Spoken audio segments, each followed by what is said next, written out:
Significant moment, isn't it, as Ukraine heads towards that 1-year anniversary of the invasion? Yes, we've had a lot of significant moments, though, too, and it's not all over.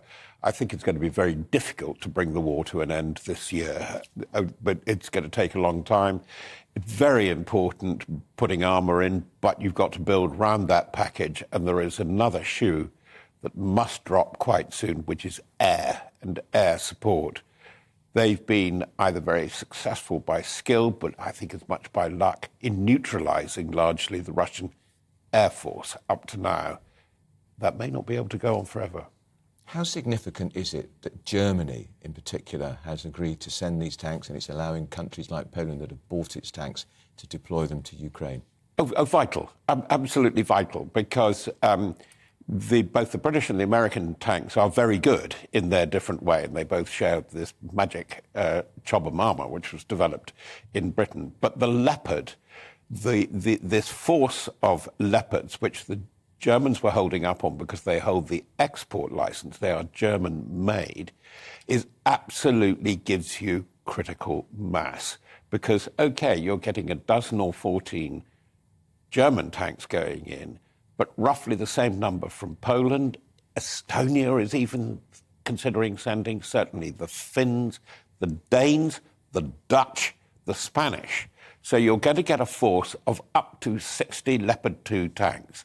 You can support them. That's where the main effort will be.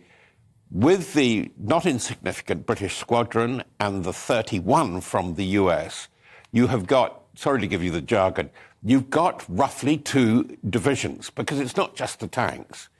It's the Bradleys, it's the armoured infantry, fighting vehicles like that, and the air cover. But the air cover at the moment is largely rockets and rocket artillery. They're going to need a bit more in the package if they're going to be able to go seriously on the offensive. I mean, Zelensky's been talking about long-range missiles.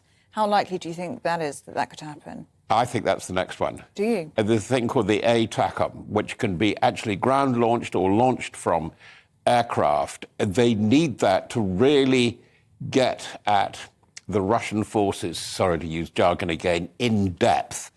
Now, what has happened up to now, why Germany has been, should I say, quite squeamish about this. You've had this thing, you're going to escalate, you're going to be able to attack Russia and Russian forces inside Russia. Well, a lot of the missiles coming into Ukraine are coming from Russia. I'm not saying that is justified. What you've also got to watch is the major offensive underway from Russia now is the information war, the diplomacy war, the information diplomacy, the fake news, the propaganda, the influence operations, and where it's really counting and they're gaining is in the Gulf, in Africa, North and South. Sergei Lavrov, the foreign minister's very successful visit to South Africa, persuading South Africa. There is, outside Europe and North America, not much enthusiasm for the war in Ukraine, because some of them are saying, we've got big wars on our doorsteps, why aren't you doing anything about it? Well, you can't do everything everywhere. But I do think that the German commitment shows that they will go forward now, and Russia is going to find it difficult to turn on the peace tap. How